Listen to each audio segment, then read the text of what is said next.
Good morning, everyone. I'm Courtney Johnson with the Purchasing Division. Welcome to today's training on doing business with West Virginia, presented by Senior Buyer Stephanie Gale and Vendor Registration Coordinator Wendy Means. It's scheduled to last until 11:30. The PowerPoint was emailed yesterday, so you can print that out to follow along or just follow along on your screen.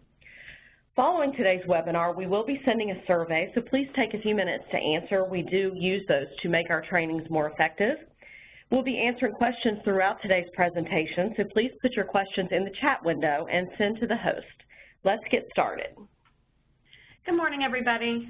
First, we'll just look at our objectives for today. I'll do the first few slides here to do a little intro, and then Wendy will take over.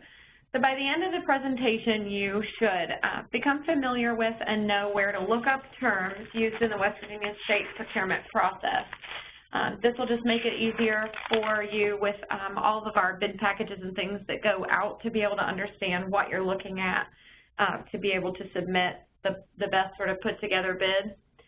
You'll be able to understand the various purchasing levels of authority and how it impacts your business, and that's right down to communication, who you can communicate with, when and why that is.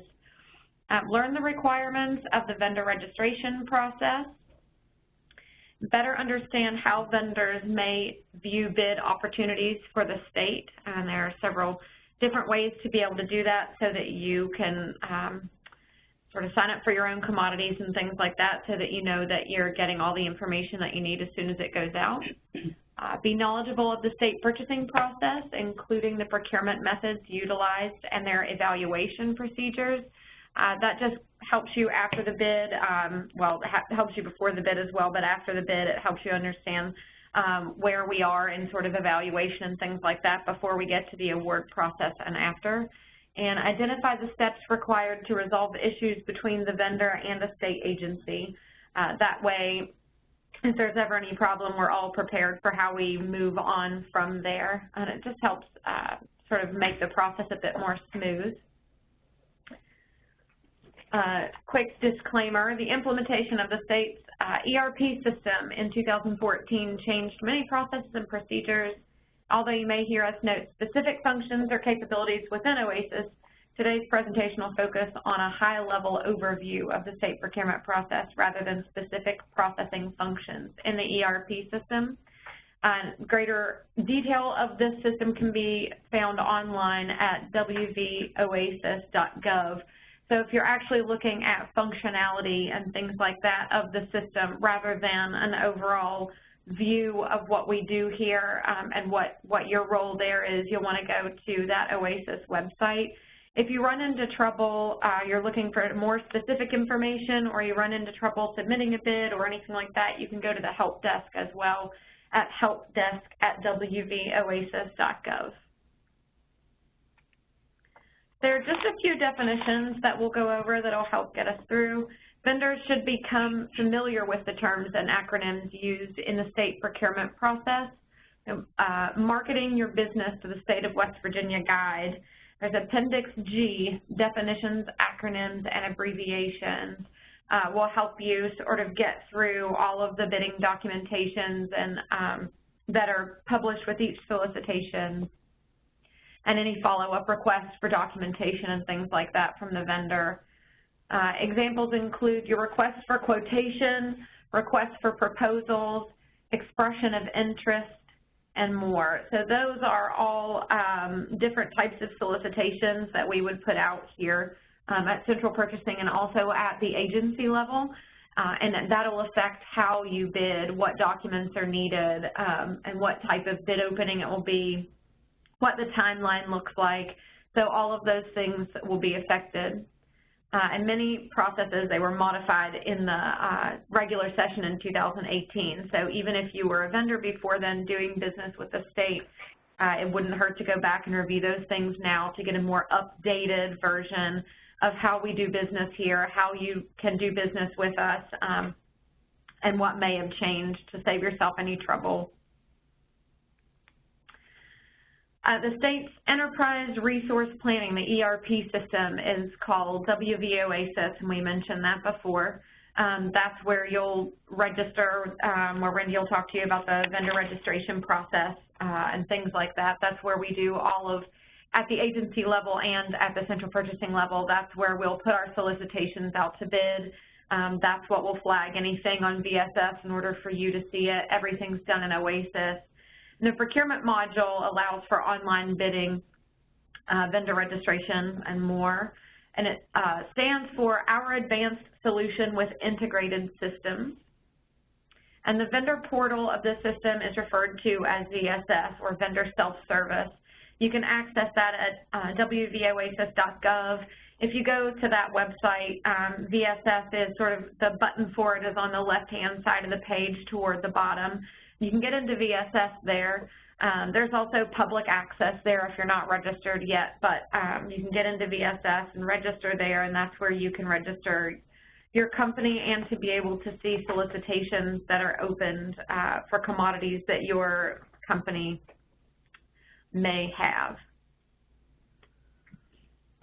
So we'll look at purchasing levels of authority, and then I'll hand this over to Wendy. For anything that's $0 to $2,500, no competition is required, but it's encouraged. It's encouraged within the state all the time to get competition because we can negotiate a lower price and things like that, but no competition for any purchases from $0 to $2,500. And from $2,500, 1 cent up to $10,000, so anyone who's done business with the state before, that changed. That used to be $5,000 cap, and now it's $10,000. We need 3 verbal bids. So the agencies, that would be most of the time, 99% of the time, that would be an agency level purchase, and they would be reaching out to vendors, by phone or email, things like that. And so we'll receive 3 verbal bids for that. From $10,001 to $25,000, 3 written bids are required. So that would be the formal bidding process, but formal within the agency. And then for anything over $25,000, as always, that's the formal bidding process through the Central Purchasing Division. So that would go through your buyer, and that's where we mentioned before that those thresholds affect who you can communicate with and when. So if something's bid out by Central Purchasing, you would be dealing with the buyer there rather than the agency, but for everything else, you'll be dealing directly with the agency. Now we're going to start looking at vendor registration. So Wendy's going to take over for a little bit, and I'll talk to you guys again. Hello, this is Wendy. I just want to kind of tell you a little bit about vendor registration. In order for vendors to be eligible to receive orders from a state agency in the executive branch, they must be registered and in good standing with the Purchasing Division vendor registration requirements. With the exception of purchasing card vendors providing travel-related services to a spending unit less than $25,000. All vendors receiving orders from a state agency have to register with the Purchasing Division. The minimum for this registration process is providing a disclosure of information about your company. In some cases, a $125 annual fee is required if the vendor is receiving in excess of $2,500 of orders from all state agencies within a year. The vendor registration fee only has to be paid once per federal tax ID. For example, a Charleston location can be added with its ordering address, and a Huntington location can be added as an additional ordering address as long as each operating under the same tax ID number. If you have multiple entities with different tax ID numbers, each tax ID number you want to register needs to pay the annual registration fee separately. One instant where the annual fee would be required is if your company is considered a sole source provider for the specific good or service in a particular transaction with a state agency. The state will not award a contract or purchase order to a company not registered with purchasing with at least their disclosure of information. How do you as a vendor go about registering your company with purchasing? You have two methods at your disposal. One is electronic and the other is by paper form. Either avenue will result in a successful registration once completed. If you want to register online, you can go to the wvoasis.gov using the Internet Explorer browser and click the VSS, which stands for Vendor Self-Service. And this portal gives you the option to set up a user ID and then enter a disclosure of information that I mentioned. You can also pay your registration fee online to complete the second part of the registration process. One thing I want you to keep in mind, when you create your VSS user ID, you will receive an email from OASIS system stating that you are registered. However, this email does not mean you are registered with purchasing. It only means you have created a login ID for Vendor Self-Service. The registration process itself with purchasing or any other state agency is separate. While you are in the Vendor Self-Service portal, you can read the West Virginia Purchasing Bulletin, where agencies advertise their current bid opportunities. If you prefer to complete the registration process on paper, you can download a WV1 form from the first website listed on the slide and mail it to the Purchasing Division along with your $125 check. More information on the vendor registration process is on the Purchasing Division's website, Vendor Registration section, which is linked at the bottom of this slide. You can see in this screenshot from Vendor Self-Service the Disclosures tab located in the Account Information section.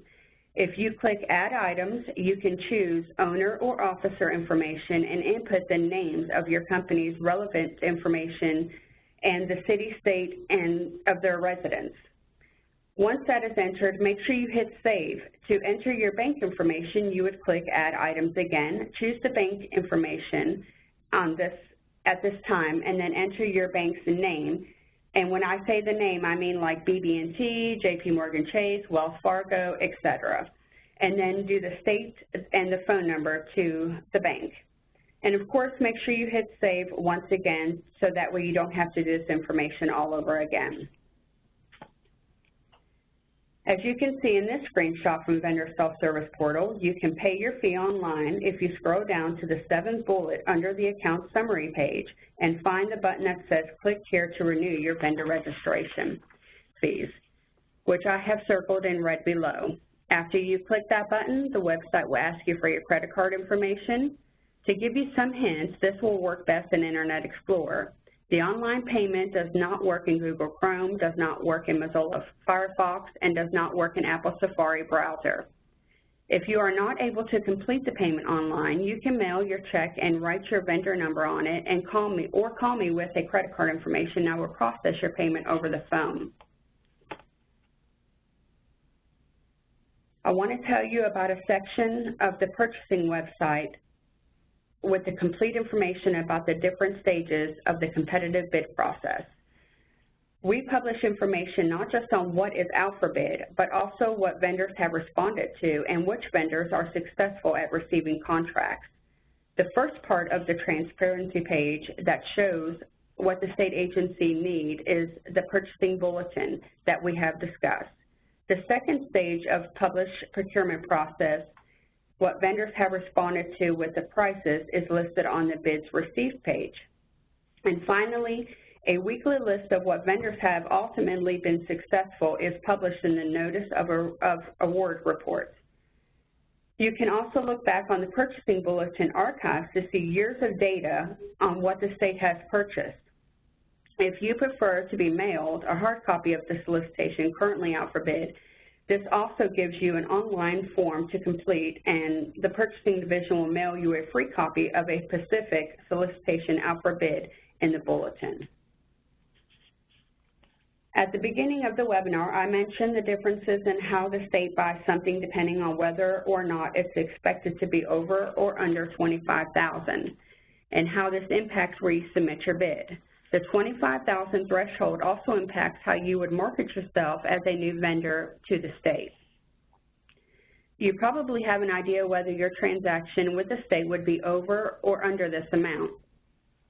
If you want to sell, it's likely to be under $25,000. Market your goods or service directly to the agencies you feel might have a need for what you have.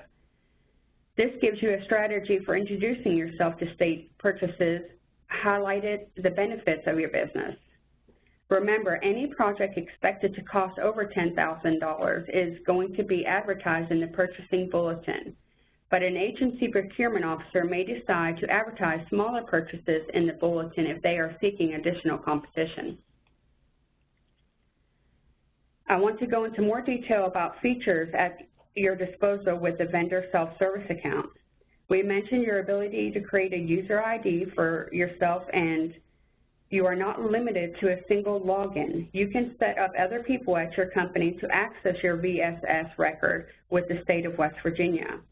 The more users you have accessing the system, the better it is for your company, because we often see vendors who have only set up one person to access and run. They run into difficulty with that person, you know, when that person leaves the company or is on vacation, something of that nature. So 2 or more users benefit you. In addition, the employee designated as your account administrator can control access for the additional users you create. For example, you may want everyone to have access to the purchasing bulletin, but not have the ability to respond to a solicitation on behalf of your company. You can control access to features like this according to however you want to manage business with state agencies.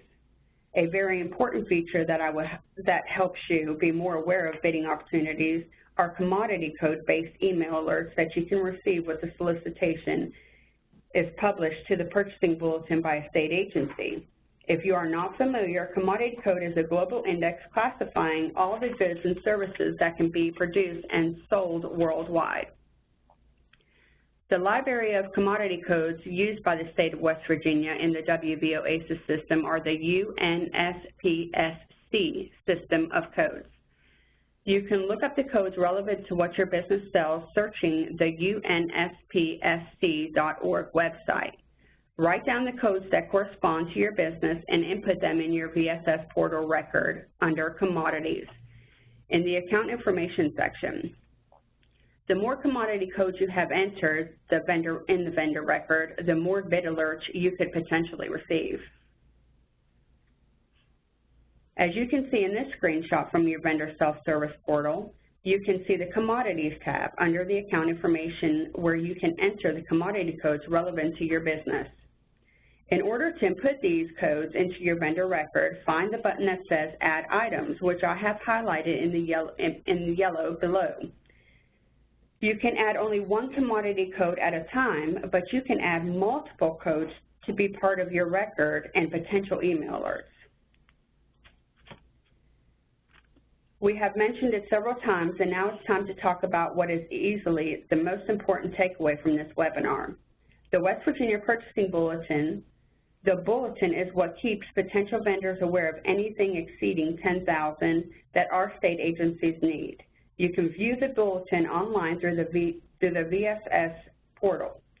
Whether the purchasing division has something out for bid over $25,000 threshold, or whether a state agency published a need under their authority under $25,000, you can find both together in the same publication.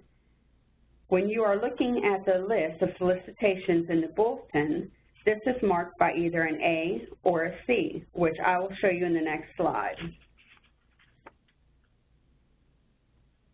As you can see, this screenshot from your vendor self-service portal, you can see the West Virginia Purchasing Bulletin under Business Opportunities tab, which allows you to view the publication of archived bid opportunities.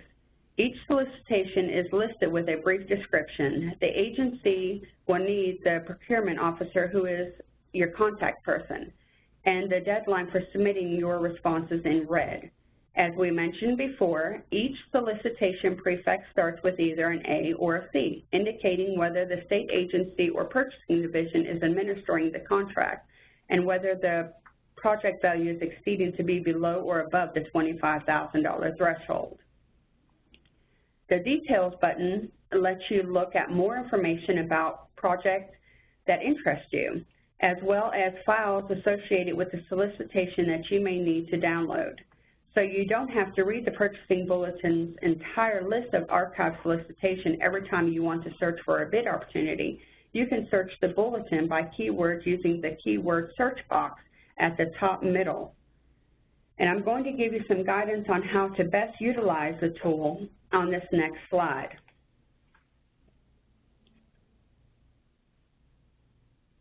I want to make sure you are aware of this tip so that way you get the widest amount of search results relevant to your chosen keywords. We are all used to Google and how effective it is searching the internet with almost any keywords we use. When searching the Purchasing Bulletin by keywords, we need to be a little bit more precise. The most important thing to know is to keep your choosing keywords as short as possible. For example, you see on our screenshot that we keep our search terms simple with descriptions like building maintenance and phone systems. The reason for this is because additional words used in your search terms could eliminate matches for you if those exact words are not included in the project's description. As a result, it is best to use only a few keywords and sort through those results. In addition, I recommend putting an asterisk between the search terms because you could also eliminate a match if phone systems is instead listed in the bulletin as phone and fax system. Because the word fax might include between your asterisk will serve as a wild card and not eliminate this match during your search. Other ways to sort the Purchasing Bulletin list of solicitation opportunities include rearranging the results by current open for vendors' responses, sorting the list by which solicitation responses deadline is closing soon, or sorting by solicitations that were recently awarded by agencies. You can view not only active solicitations in the bulletin, but those that have been out for bid in the past. In addition, you can also search by Pacific Solicitation ID number if you have it. In addition to the keyword search we have discussed, you can click Advanced Search in the main part of the bulletin and filter the entire list by various product categories or by whether or not the solicitation is expected to be over or under $25,000. By choosing to filter various agencies' designated solicitation types, by solicitation types being administered by us at the Central Purchasing Division. Now I want to turn the webinar over to our senior buyer, Stephanie Gale, who will give you some details on our various procurement methods and how these deferring methods will impact your response and receive an award from the state.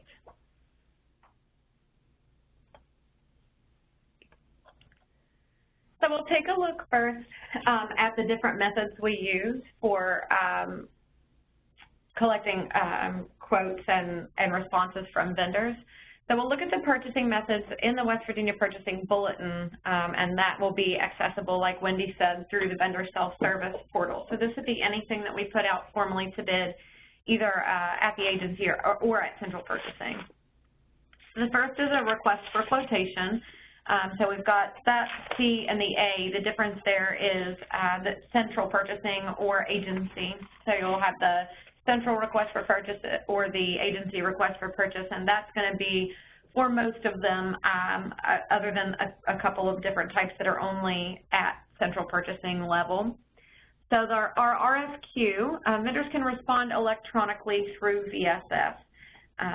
There are some times that we'll put out an RFQ and we will prohibit online responses. And in that case, it'll just be grayed out on the screen. You won't be able to bid.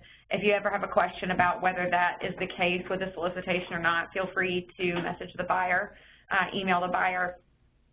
Sometimes that happens with different ones, depending if we've got a really large spreadsheet or series of spreadsheets or complicated pricing pages and things like that. Sometimes we'll prohibit online bidding. The vendors have to download the attachments and take note of important dates listed with attached documents. That's mandatory pre-bid and technical questions, deadline. They're not always noted on the VSS system screens. Most buyers do, some buyers don't, and sometimes it's just overlooked. But those will always be in the bidding documents that are published. Let's see. Low bid meeting specification is awarded the contract or purchase order. So Once that's received, and I think we'll go through this a little more, but once we receive all the bids, if it's gone out centrally, it still goes back to the agency for an evaluation before an award recommendation comes back to central for us to award it. We do our own review also, so it goes through at least one, if not two, evaluations before that's awarded to the lowest bidder, meeting specifications, and that's meeting all specifications, which are mandatory. If one small specification is missed, since they're all mandatory, then you'll be disqualified, and we'll move on to the next lowest vendor. The next is the best value purchasing or request for proposal. Now that's a two-part evaluation. That's usually for purchases that are going to be over $250,000 also, I believe, is the number. It's a two-part evaluation. So we'll have the technical evaluation, or the technical opening, so it'll be open at the time of bid opening and posted online. And it must meet all mandatory requirements of the CRFP. Or the vendor is disqualified, just like we talked about above. Those RFPs, the request for a proposal, since the dollar amount is normally so large and they are so involved, that's always going to be through central purchasing. You won't have an RFP at the agency level. So we'll open the technical first, and then we'll open the cost. So that'll be provided in a separate envelope and opened at a later date. So vendors that you can't respond online, you have to submit those proposals prior to the deadline. And the reason for that is, one of the reasons for that is that those bids have to be sealed, and we can't have access to that information before.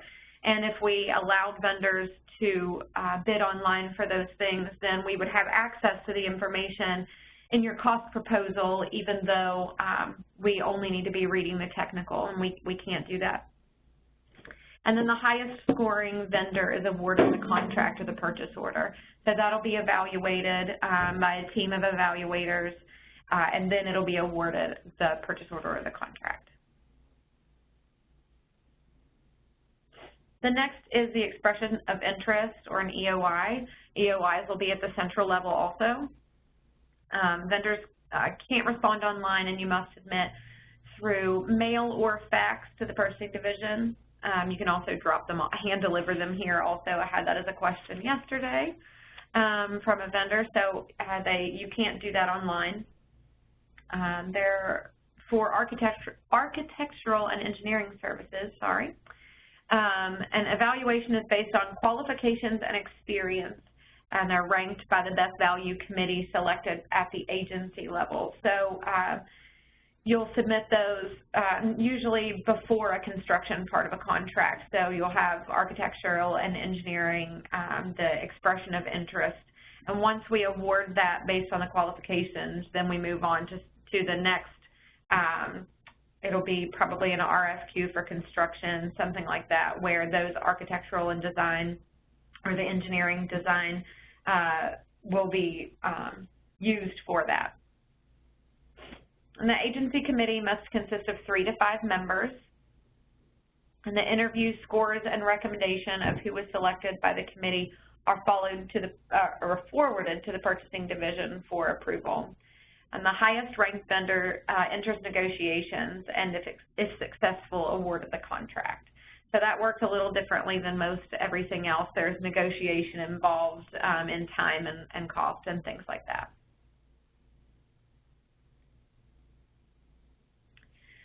And then we have the request for information. This is probably the most rare one that we do here, and it's used for informational purposes only. So our agencies and us for statewide, I guess, at central purchasing also, but we do a lot of market research before we put out any request for quotation or proposal or anything. So we do a lot of market research. Some of that is as simple as Googling or calling vendors and things like that, but sometimes there's not a whole lot of that information available and we need more. So we'll put out requests for information. So it's for informational purposes only, and it's market research, and there's no award issued. We're just doing our research. So we'll look at bid submissions. You want to carefully review your bid before submitting to ensure all requirements are met. You want to make sure that all the you've answered all of the mandatory requirements. There's a pricing page.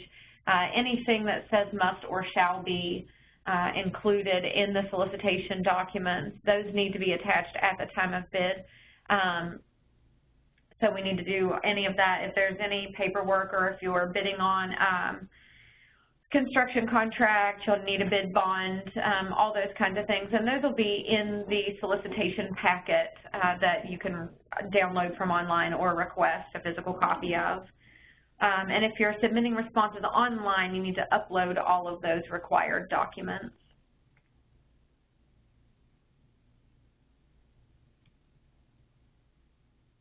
I can say, just as a side note there before we move on, that you can, I don't know that you can get on and actually change the bid that you've already submitted, but you can submit a second. There's no limit to that. So if you've already responded to a solicitation and you realize you've left something out or anything like that, you can go back on and do another submission. You're not limited to one submission. The bid must be received by the scheduled date and time of the bid opening, and late bids will not be considered. So you want to make sure that we're not waiting until the last minute to put it in online if that's how you've chosen to do that. If you're doing it online, that's how you've chosen to do it. Even through technical difficulties, they won't be accepted. So no late bid will be accepted. Central purchasing, we have our bid openings. You'll almost always, pretty much 100% of the time, see that those are Tuesday through Friday, sometimes on a Monday, and it's at 1:30 in the afternoon, and that'll be the deadline for that. Some agencies submit them agency levels at different times, so it's very important to pay attention to the date and the time that those must be received by the scheduled date and time of the opening, so that you're not disqualified for that. Also, if you're faxing in your bid, we don't have the authority to confirm whether or not we've received a bid, and I suppose that's also for mailing as well. So if you hand deliver, you know that it's here, but if you send it in another way, we aren't able to confirm the receipt of that. Looking at the bid opening procedures vary between individual agencies and centralized solicitations. That's where the A versus C come from. So the A is individual agencies develop procedures based on agency delegated purchase authority. So we couldn't at Central answer any questions about anything that an agency has put out to bid. A, because we haven't seen that solicitation, it hasn't gone through us and we haven't taken part in that. And B, because they have their own procedures and we can't interfere with that. The C is centralized solicitations. It follows the standard purchasing division procedures. So responses can be submitted electronically through VSS, faxed to 304-558-3970, and paper bids. And fax bids, again, can't be considered complete until the last page transmits. So we need to be sure that all of those are in full. And the bid openings for centralized requisitions are open to the public. If you want to experience that or you want to know what that's like, they're open to the public. And they're conducted on the first floor of the conference room of the purchasing division. That's at 2019 Washington Street East at the Capitol Complex. Following the bid opening, all bids are posted on the purchasing division's website. Normally that's done within 24 hours. Sometimes there are special circumstances that prevent that, but usually they're within 24 hours. And a lot of the times they're done in that same afternoon. So if you bid on something, you can't be here for a bid opening, but you want to be able to look and to see how many other bids. That's electronic and paper. So your electronic, the paper ones they're all scanned up to our website. You can go to our website and you want to go to bid information, and then you can go to bids received and find them there by date. So the bid evaluation, all bids are evaluated to ensure that specifications are met. That's all the mandatory specifications, any documentation that was required with the solicitation, all the small details, everything that was supposed to be included in the pricing page. So we look at the agency will look at every detail down to the very last page to make sure that everything that was supposed to be submitted is submitted. And after the agency completes its evaluation, a recommendation for award is provided to the purchasing division for review and processing of the award document when it's a centrally bid solicitation.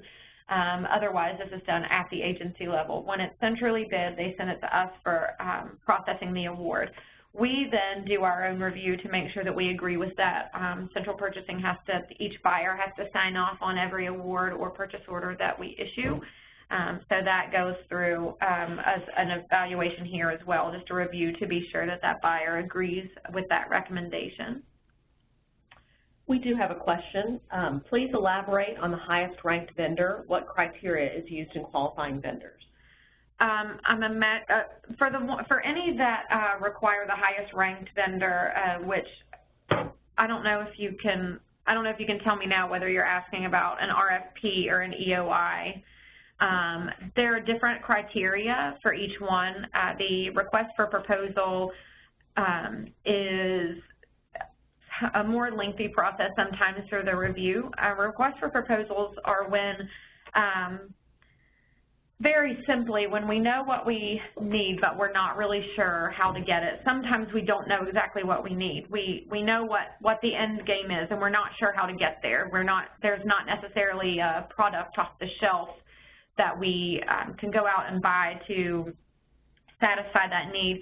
So the highest ranked in that case is that we do have scoring methods, but it depends on what the criteria were for that RFP. And those documents are normally a bit thicker.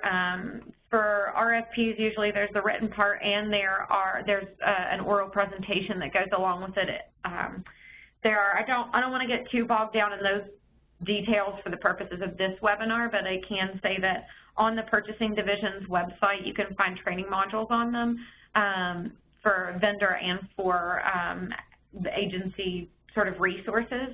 I would definitely recommend looking at those because I think it really gives a better overview and a deeper understanding of how we rank those. So that'll help you put together a better bid package. For the EOI, the highest ranked, it goes to qualifications and experience and things that are required within that solicitation. So basically, anything that we're going to score on is going to be included and clear for the vendor community in those solicitation documents. We'll make it very clear how we're going to evaluate and what points are going to be assigned to that. I'm hoping that answers your question. I'm going to move on to the next slide. If that doesn't answer your question, ask another, or my email, I believe, my contact details should be at the end of the presentation. You can feel free to email me or call me and we can talk about it. Special requirements with our purchasing process with most of our bid documents, the purchasing affidavit. Everyone who does business with the state of West Virginia is required to submit a purchasing affidavit. That has to be notarized. So you'll fill out the purchasing affidavit with your information, have it notarized. Those dates need to match. We run into that problem a lot, so we just want to be really careful that we're filling it out properly.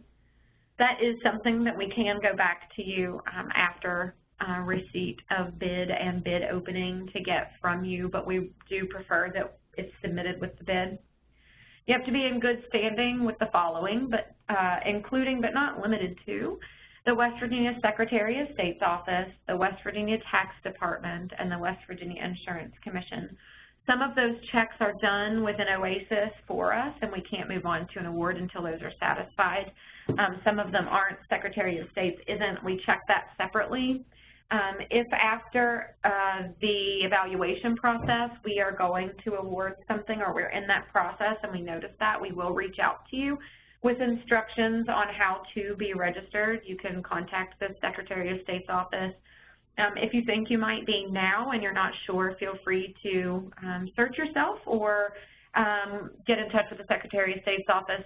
It saves time if you're already registered because sometimes that takes a few days or up to a week or so, depending on how busy they are and depending on whether all documents and information submitted to them are complete. Bonds are some for our construction, so they're mandatory for construction contracts in excess of $25,000. The most common types of bonds are bid bonds, and that's required with your bid response. So if you submitted a bid for construction that requires the bid bond, you submit a bid and you haven't submitted your bid bond, your bid will be disqualified immediately. There are performance bonds, labor and material bonds, and maintenance bonds, and they're requested from the successful vendor prior to award but after the evaluation. Surety bonds returned upon satisfactory completion of the project. An addendum acknowledgement form. So if we put something out to bid, even the most simple of solicitations, we usually have technical questions. So most of the time there's going to be at least one addendum with each solicitation, and sometimes that's not true, but you'll find those addendums on in VSS that'll be published. You can see those addendums. Those are answers to technical questions, but they can also be corrections of error. We can move the bid opening date and time. You might be changing something with the specifications. Might be modifying the pricing page, anything like that. So it's very important to keep your eye out for those addendums, and we want you to submit those addendum acknowledgement forms to let us know you received, when you submitted your bid, you received those addendums and you bid accordingly to that. The WV-96, that's usually when vendors are submitting their own terms and conditions and things like that to make sure that we are still upholding our legal obligation to the state. We have to have our own terms and conditions, and a 96 or sometimes a 96A, which is a lot of the times when we bid out software, a 96A is necessary, and that just ensures that we are still within the law, that we are the order of precedence of the terms and conditions between ours and the vendors. Disclosure of interested parties, contracts greater than $1 million. That's a form that is new to us within the last, I suppose, last year, maybe a little under a year. And that will go out with the bid. If we don't get that with the bid, we can ask you for that after the fact. But we do, that's another one that we prefer be submitted with your bid documentation. And you want to review the solicitation carefully for other requirements. Sometimes it'll be examples of work or the contractor's licenses, things like that, other things that are required specifically with that solicitation. We have another question. How quickly are bid bonds returned after an award is made? That is a really good question, and I will have to get the information for you. Can you send, Courtney, do you have the information? Their contact information, Do you see who it's from? Yes. Okay, so I'll send that to you. I now do a lot of construction solicitations, but haven't up to sort of this point for a while. And so I will get that information. I'll send it out to you. And if anybody else is interested, if you sort of raise your hand within the webinar, we'll get it to you.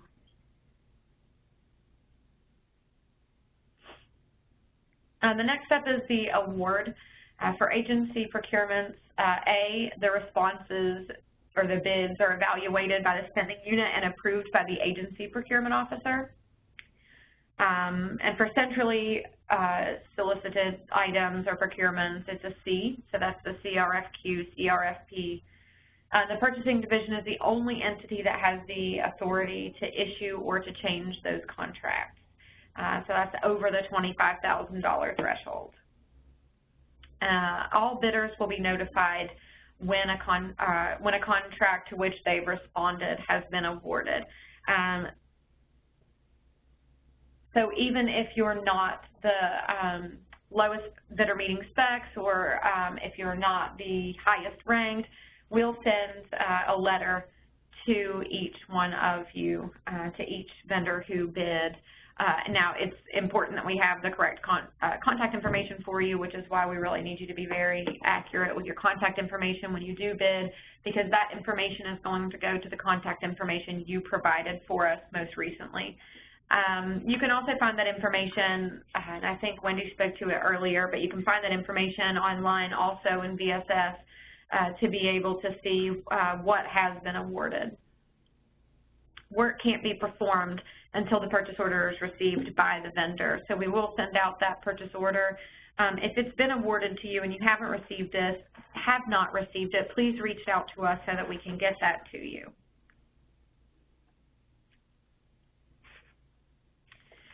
Change orders to contracts. So renewals and other modifications to existing contracts may only be executed if renewal language exists in the original contract. And what that means is usually in our bid packets, you'll have sort of an OASIS-generated form which tells you what the solicitation is. And the very next documents are going to be the instructions to bidders. And the documents directly following that are our terms and conditions. And just a couple of pages into the terms and conditions, it'll talk about what kind of contract this is going to be. Is it a one-time purchase? Is it a term contract? Is it fixed price? Does that fixed price have renewals? So all of that language is built in to the terms and conditions there, and sometimes even in the specifications, but definitely in the terms and conditions.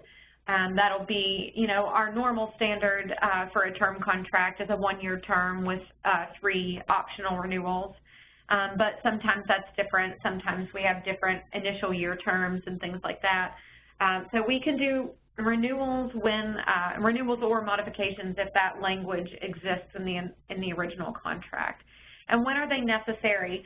A change order is necessary with any change to a contract that or any change to the contract requires a change order. So if it's a pricing issue, if it's length of term, if it's a product has been discontinued, if we have a catalog with you where a product has been discontinued, you're no longer able to provide that in a new modified product or an upgraded product, we can do change orders for those types of things, among others.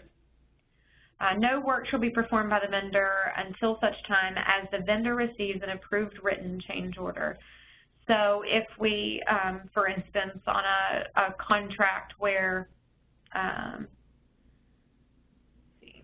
computers are provided, like for our statewide contract, if something, you know, this happens a lot with technology because technology changes so rapidly. If we have to do a change order on a technology contract where something has been discontinued and there's something else in its place, we need notification before that change is going to take place so that we are able to put the change order in place and get that through the signature process and send out the official change order before we make that change. In that interim time, the vendor, each vendor is still responsible for providing what was originally agreed to in the initial contract. So it's very important if you're going to have to do a change order as often as possible to be early and on top of those things so that we can get those change orders done without interruption to the contract.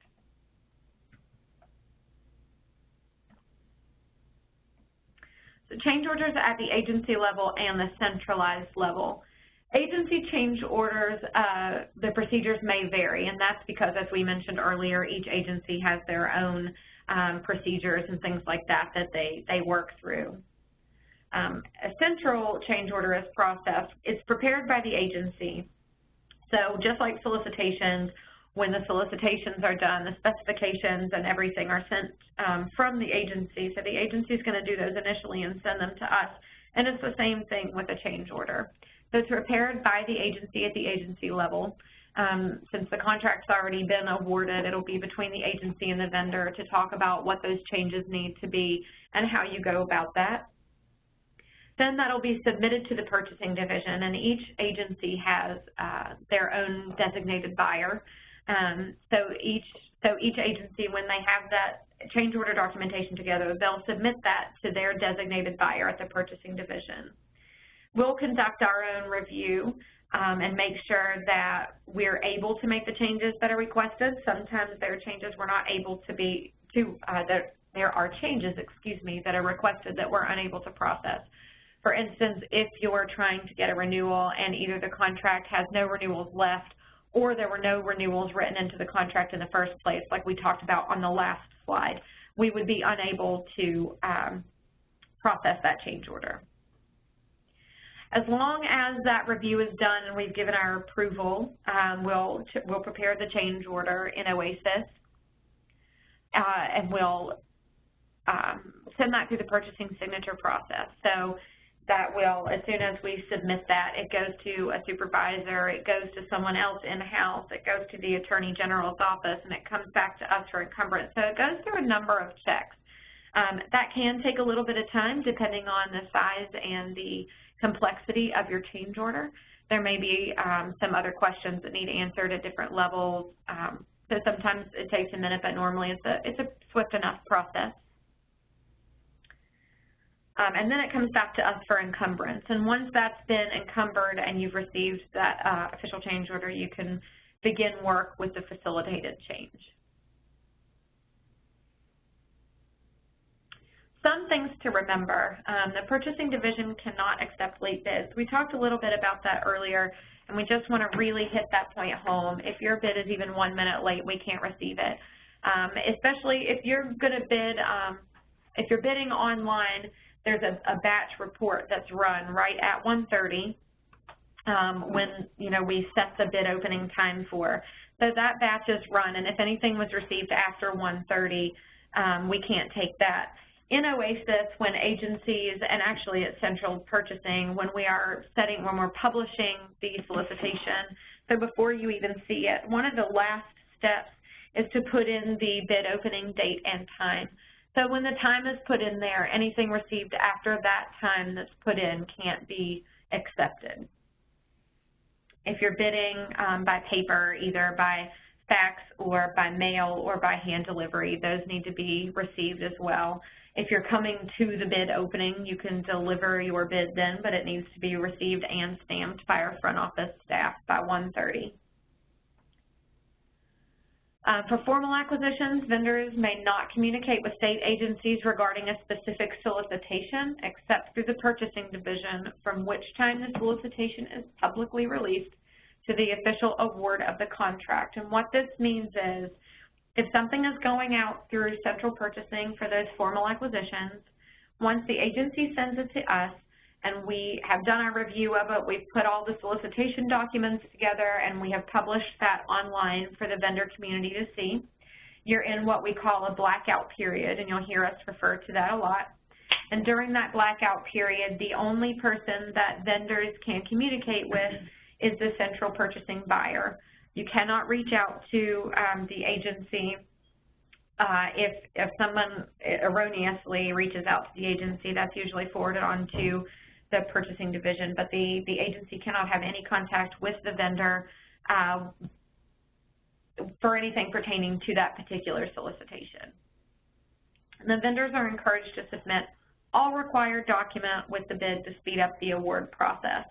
So you will read in the bid documentation, just like we said with bid bonds and things like that, that there are documents required with your bid submission, that if they aren't received with your bid, your initial bid, your original bid that's sent in, we can't accept your bid at all, and that'll be disqualified. There are other things, though, like we mentioned, the purchasing affidavit, and things like that are necessary that we need, and other things that might be required within a solicitation, examples of work, work permits, contractors' licenses, things like that aren't required with the bid, but we really appreciate when vendors send those things along. Otherwise, the award can take a bit of time longer because we're having to request things from you. The vendors need to often have things notarized, things like that, or that documentation put together at your company level, and that takes time. So as often as possible, we appreciate when things are submitted with the bid. You want to review the purchasing and agency master terms and conditions for a good understanding of all requirements. The links are provided for those at the bottom of the page there. We get questions all the time that are the answers are included in the terms and conditions. So if you'll read the terms and conditions, it'll answer a whole lot of questions for you. We get questions all the time about how we're able to accept bids and can we accept bids by email, which is the answer to that is no, but we get that question all the time, and that is answered in the terms and conditions. So if you take the time just as a vendor to read those and periodically check back with those, because we do make changes to those from time to time. So if you just familiarize yourself with the terms and conditions for the agency and central master terms and conditions, you'll have a better understanding of what we require here.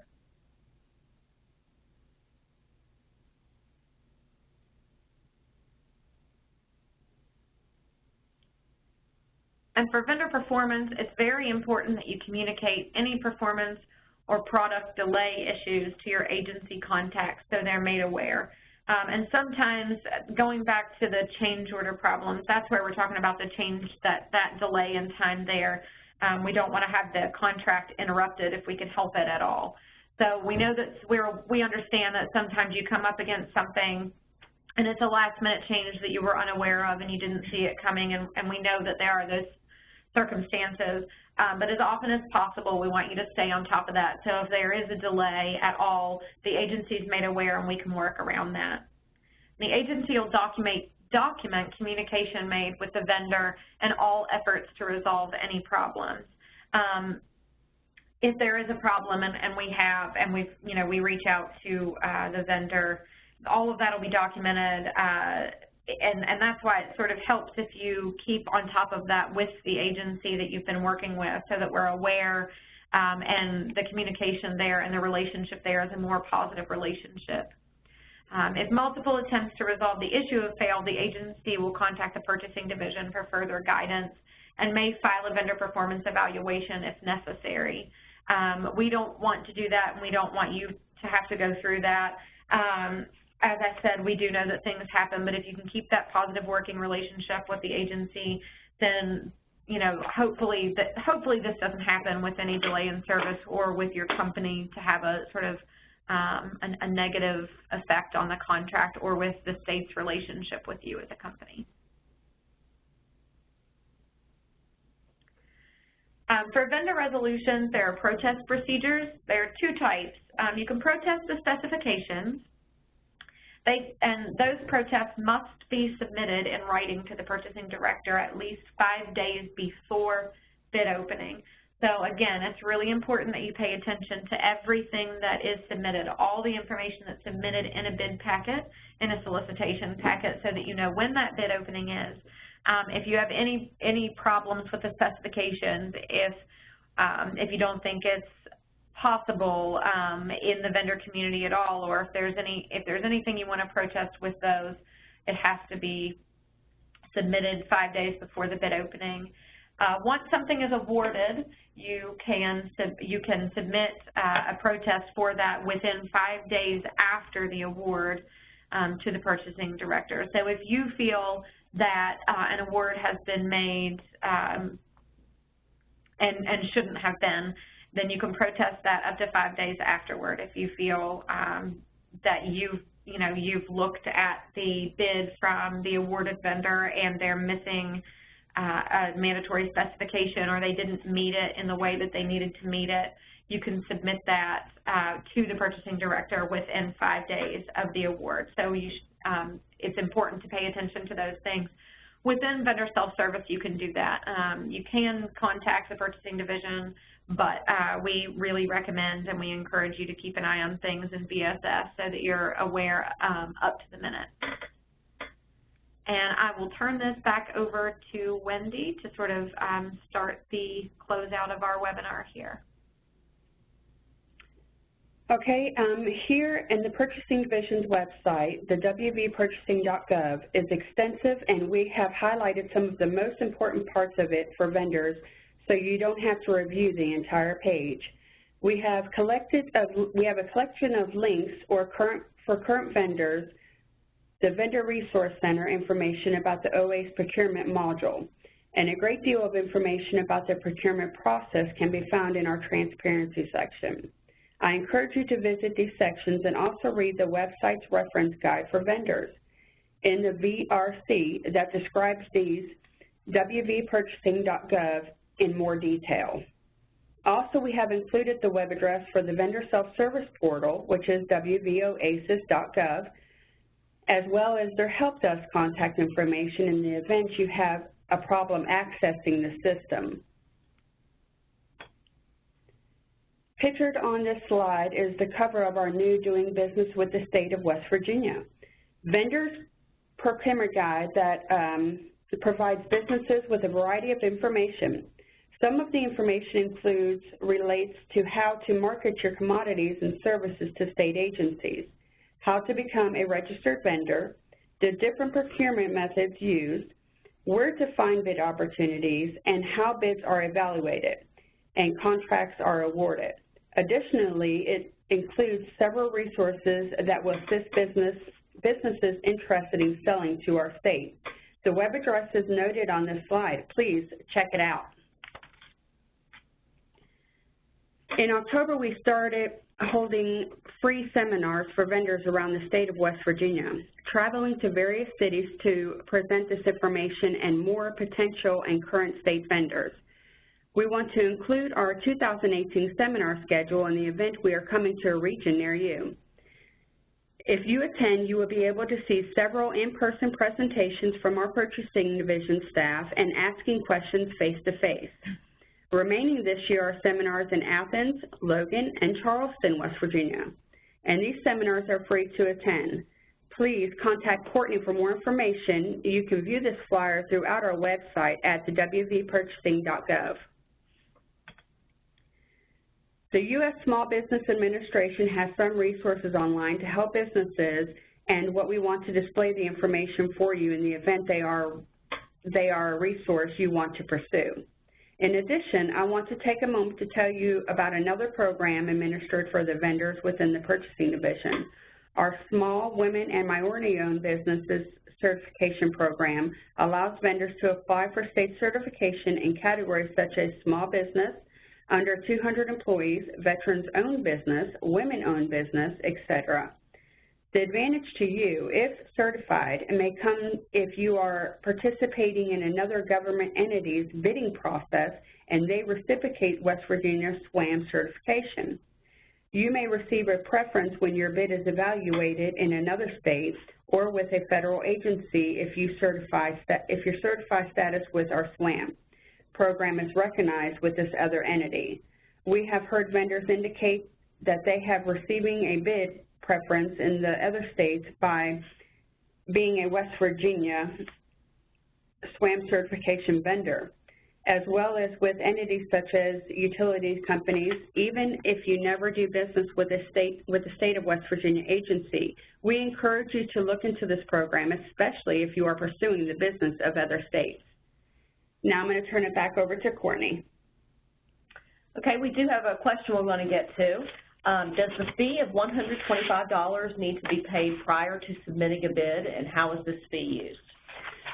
No, it does not. If you do over the $2,500 threshold, then yes, I recommend you to go ahead and pay the fee, because if, with day-to-day, everybody gets really busy. They, don't keep track of, their expenditures and stuff, and if you go to do business with a state agency and you're over the $2,500 threshold, then they're not going to, do business with you because you're going to be on hold from us from not paying that fee. If you do under $2,500 worth of business for the whole year, then that agency should have an exemption code for you. Also, I want to speak directly to the bidding process. If you aren't, you do not have to register and pay that fee to be able to submit your bid. You can submit a bid online through VSF even if you haven't paid your fee, but we cannot award anything to you before that fee is paid. So if you're registering for the first time so that you can bid and you want to see what that's like, you're not sure you're going to get the award, you can go ahead and register in order to bid online, and then if that fee hasn't been paid and there is a hold before award, we'll reach out to you with steps as to how to do that and how to pay online or get, in touch with vendor registration to do that. It does take, it normally doesn't take very long to process. It's helpful if the fee is paid prior to award, but it's not necessary. Okay, we have another question. Currently, I can see bids, RFP before I pay on the website. Am I seeing all of the bids and RFP bids before I pay for the annual fees? If I want to apply for a bid RFP, I then can pay for the annual fee and apply for the bid RFP. Are you just asking, I think that what I'm understanding is you want to make sure that you're seeing everything because you haven't paid the fee, and everything that we publish through OASIS is available to the public.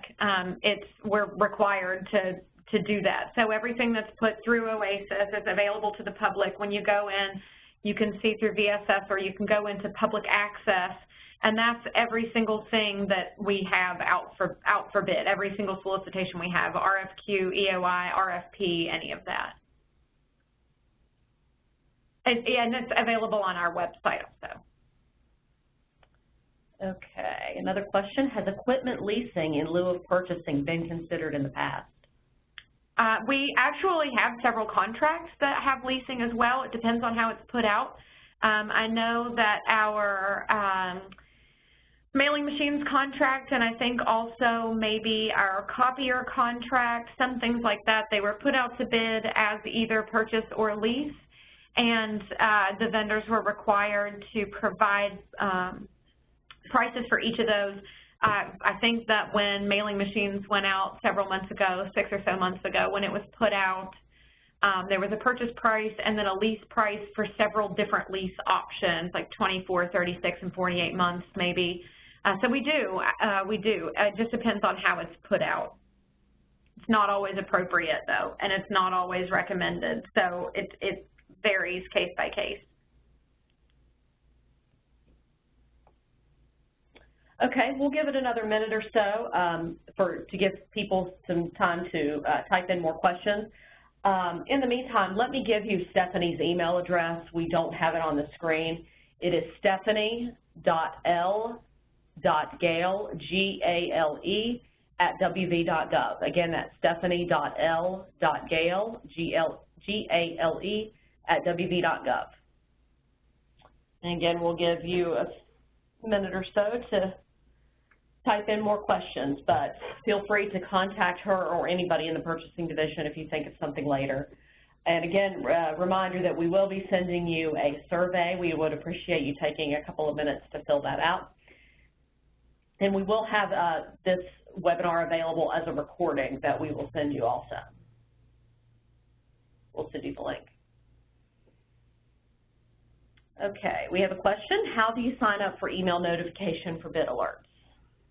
What you do is you want to go to the commodities tab where I had listed, and then remember I told you to go to the UNSP-SC website to get your commodity codes. When you get all your commodity codes, you want to go back to your VSS, go to the commodity tab, and enter one at a time. Now you can have one or you can have 50 commodity codes. The more commodity codes, the better bid opportunity you have.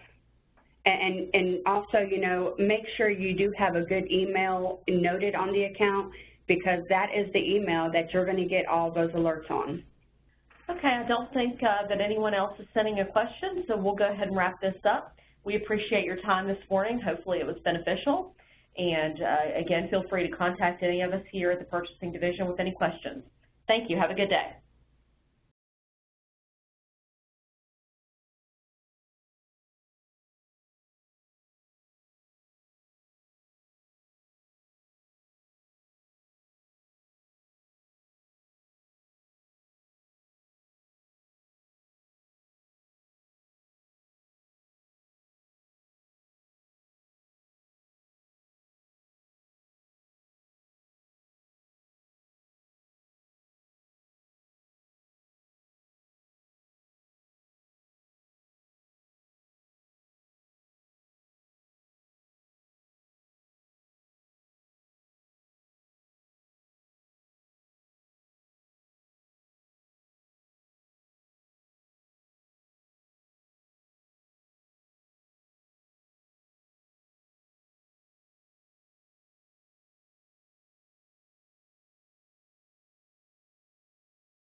And also, you know, make sure you do have a good email noted on the account, because that is the email that you're going to get all those alerts on. Okay, any other questions, please send them. We will stay live on the webinar for another minute or so. Okay, I don't think that anyone else is sending a question, so we'll go ahead and wrap this up. We appreciate your time this morning. Hopefully it was beneficial. And again, feel free to contact any of us here at the Purchasing Division with any questions. Thank you. Have a good day.